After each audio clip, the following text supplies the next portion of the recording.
Members of the Philippine Senate, House Speaker Lord Alan J. Velasco, and the honorable members of the House of Representatives, Chief Justice Alexander Gesmundo, and the honorable justices of the Supreme Court, of course, First Lady Lisa Araneta, and my children, Alexander, Sandro, Simon, and Vincent. I cannot proceed without a special greeting, of course, to the former First Lady Imelda Romualdez Marcos.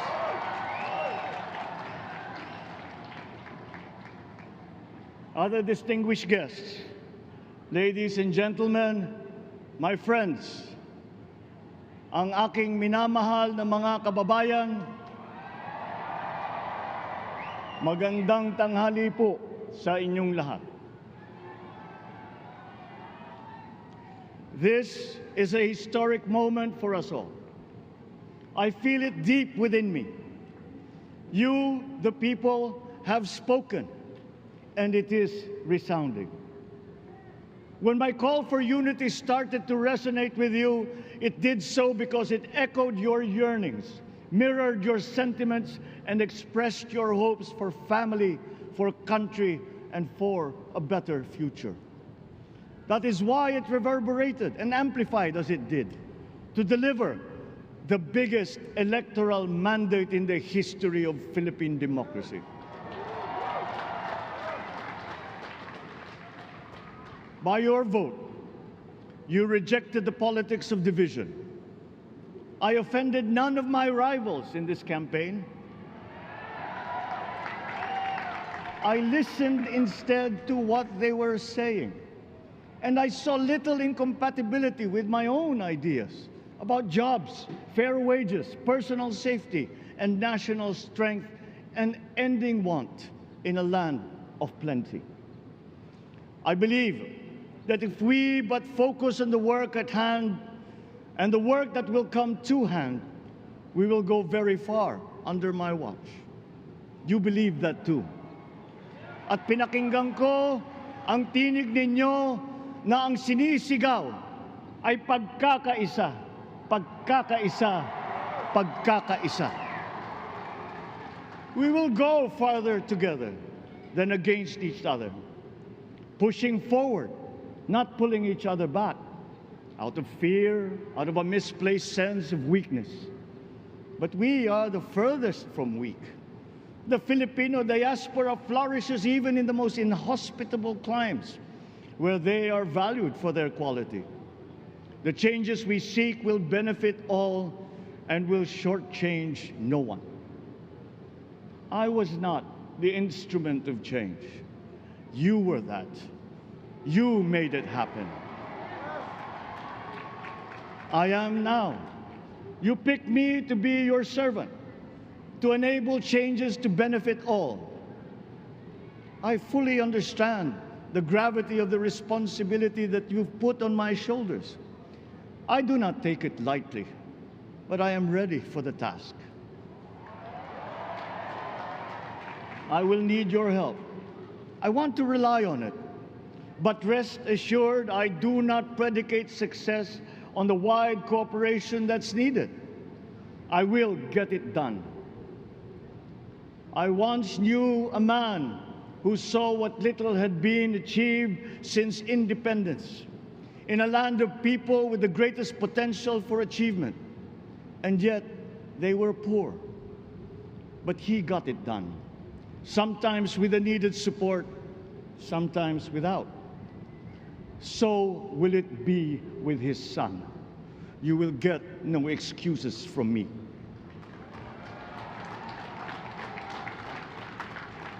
I am here not to talk about the past. I am here to tell you about our future. A future of sufficiency, even plenty, of readily available ways and means to get done what needs doing, by you, by me. We do not look back, but ahead, up the road that we must take to a place better than the one we lost in the pandemic. Gains made and lost, opportunities missed, well-laid plans superseded by the pandemic. Indeed, ours was the fastest growing economy in ASEAN by ways now outdated. We shall be again by a radical change in the way the world must now work to recover what we have lost in that fire and move on from there. We face prospects of the spread of the war abroad, of which we are totally blameless. We seek friendship with all. But countries like ours will bear the brunt of it. And if the great powers draw the wrong lessons from the ongoing tragedy in Ukraine, the same dark prospect of conflict will spread to our part of the world. Yet, there is more out there. Like going forward by new ways of doing that the pandemic forces us to adopt. A stronger resilience, quicker adaptability. They are our best prevention. They are our best protection. Quiet reflection in a rough and tumble campaign of a breadth and intensity never experienced revealed some of them, such as the willingness to listen despite the noise, the hesitation to quarrel over differences, and to never, ever give up hope of reconciliation. These gave me the peace to ponder deeper. There are hints of a road not taken that could get us out of here quicker to something better, something less fragile. There is also what you, the people, did to cope, but this time empowered by new techniques and more resources. You got by, getting some of what you needed with a massive government help, and for this I thank my predecessor for the courage of his hard decisions. But there is a way to put more means and choices in your hands. I trust the Filipino.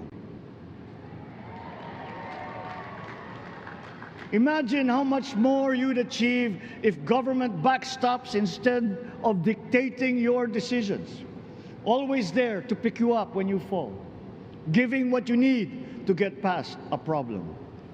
Imagine if it invested in your self-empowerment to bring it closer to taking on whatever challenges come. Imagine a country that, in almost every sense, is you. Now imagine what you and government can achieve together. We did it in the pandemic. We will do it again. But again, I will not predicate my promise to you on your cooperation. You have your own lives to live, your work to do, and there too I will help. Government will get as much done alone without requiring more from you. That is what government and public officials are for. No excuses, just deliver. It was like that once upon a time.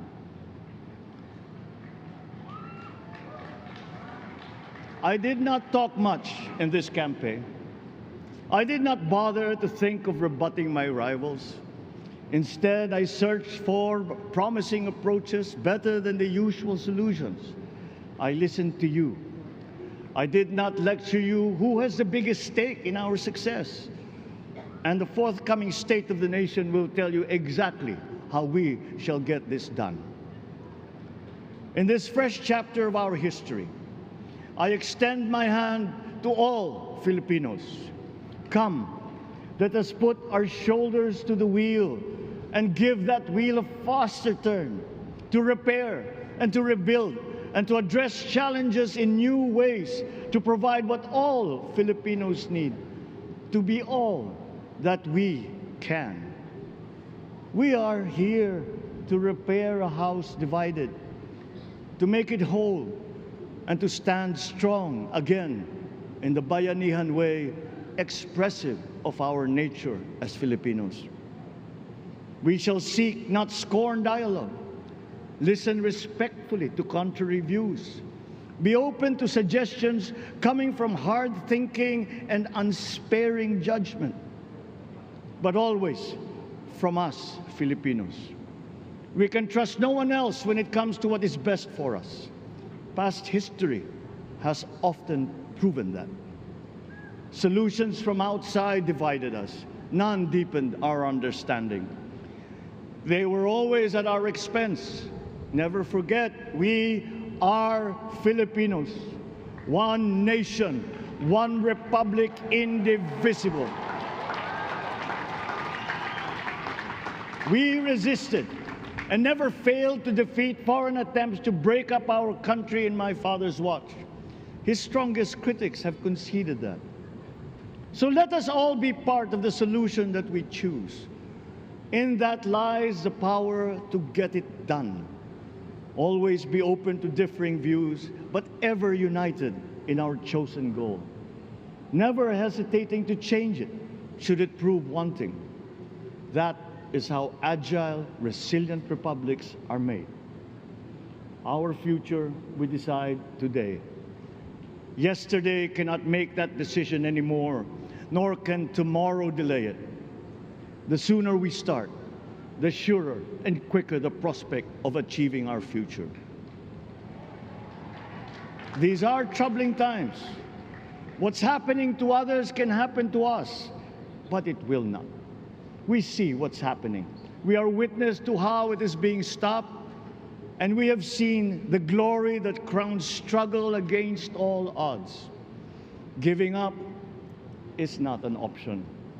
We've been through times of bitter division, but united, we came through to this when it shall begin again, but better. The campaigns I've run have taken me here where I stand today. I listened to you, and this is what I have heard. We all want peace in our land. You and your children want a good chance at a better life in a safer, more prosperous country. All that is within reach of a hard-working, warm, and giving race. Your dreams are mine. Pangarap nyo ay pangarap ko. How can we make them come true? How can we do it together? But I will take it as far as anyone with the same faith and commitment can, as if it depended entirely on himself. Sa pangarap na maging mapayapa ang ating bansa, ang pangarap nyo ay pangarap ko. Sa pangarap na maging maunlad ang ating bansa, ang pangarap nyo ay pangarap ko. At sa pangarap na maging mas masinang ang kinabukasan natin at ng ating mga anak, ang pangarap nyo ay pangarap ko. We are presently drawing up a comprehensive, all-inclusive plan for economic transformation.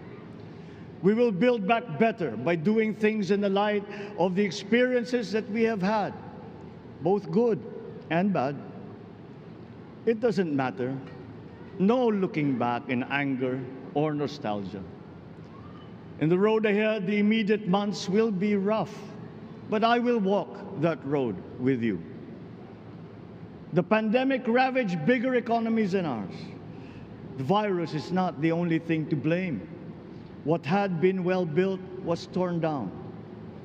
We will build it back better. The role of agriculture cries for the urgent attention that its neglect and misdirection now demands. Food self-sufficiency has been the key promise of every administration. None but one delivered. There were inherent defects in the old ways and in recent ways too. The trade policy of competitive advantage made the case that when it comes to food sufficiency, a country should not produce, but import what other countries make more of and sell cheapest. Then came Ukraine. The most vulnerable when it comes to food are the countries furthest away from the conflict.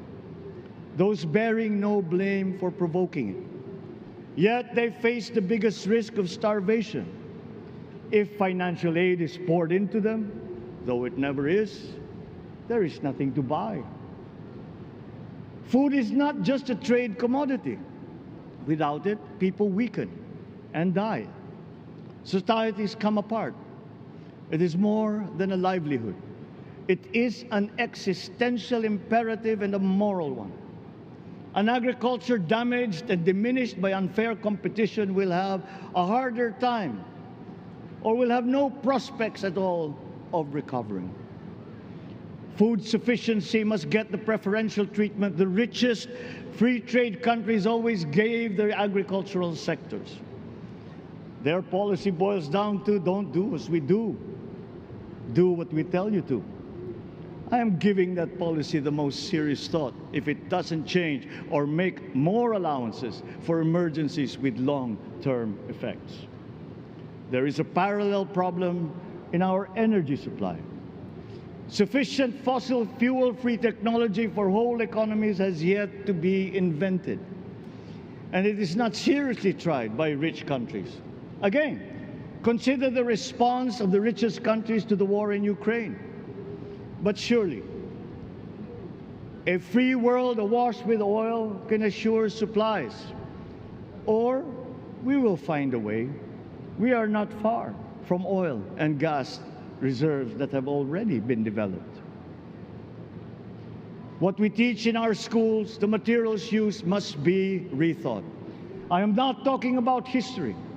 I am talking about the basics, the sciences, sharpening theoretical aptitude and imparting vocational skills, such as in the German example, alongside the national language with equal emphasis and facility in a global language, which we had and lost. Let us give OFWs all the advantages we can for them to survive and to thrive. Our teachers from elementary up are heroes fighting ignorance with poor paper weapons. We are condemning the future of our race to menial occupations abroad. Then they are exploited by traffickers. Once we had an education system that prepared coming generations for more and better jobs. There is hope for a comeback. Vice President and soon-to-be Secretary of Education, Sara Duterte Carpio, will fit that mission to a T. We won't be caught unprepared, under-equipped, and understaffed to fight the next pandemic. To start with, we never got over the pandemic of poor, if any, free public health.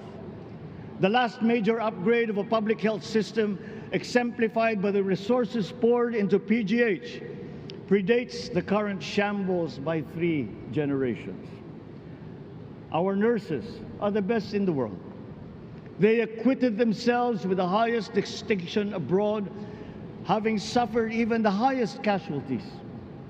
With the same exemplary dedication at home, they just got by.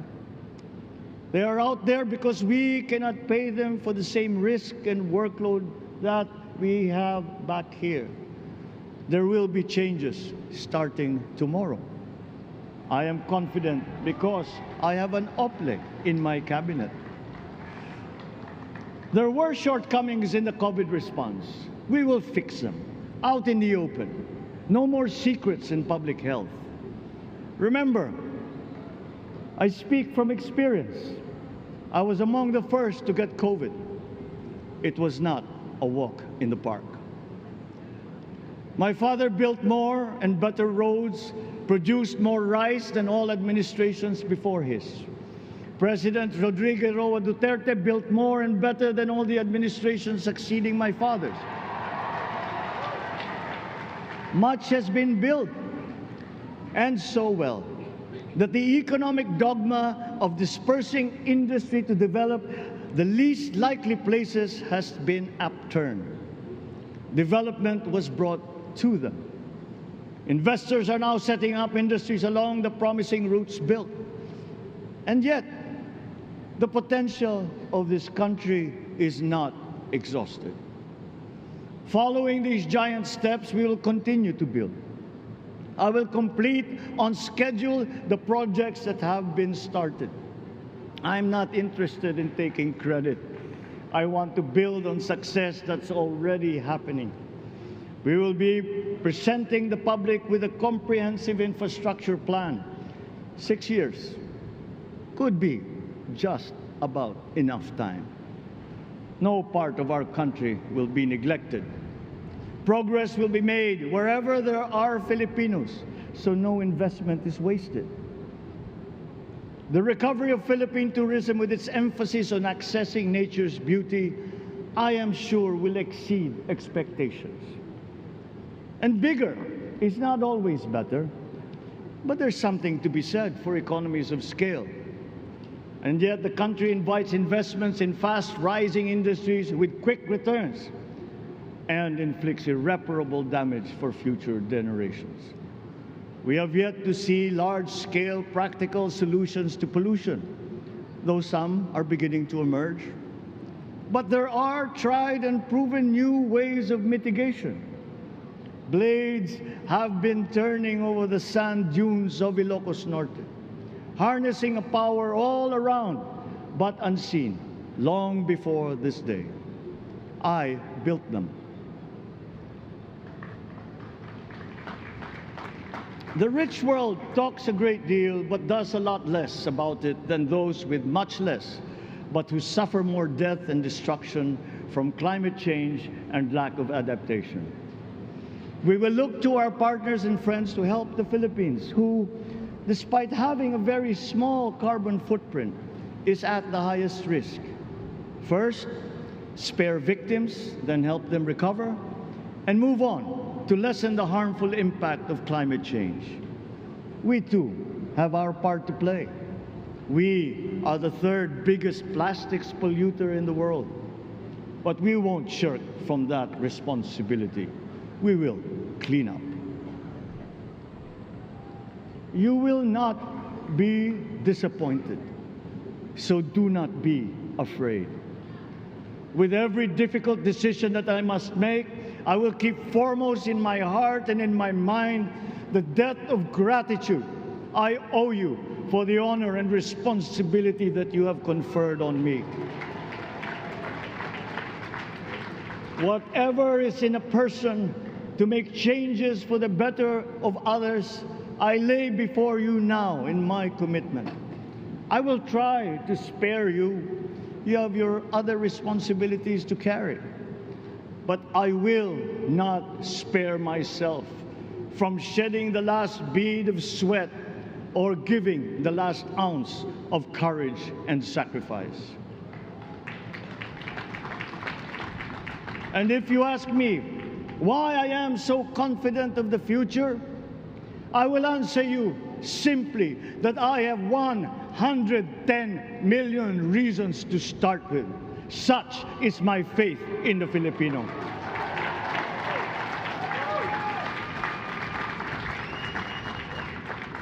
Believe, have hope. The sun also rises like it did today and as it will tomorrow. And as surely as that, we will achieve the country all Filipinos deserve.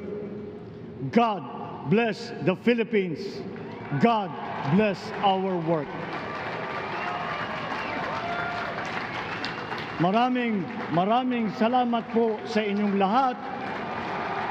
Mabuhay ang Pilipinas. Magandang tanghali po.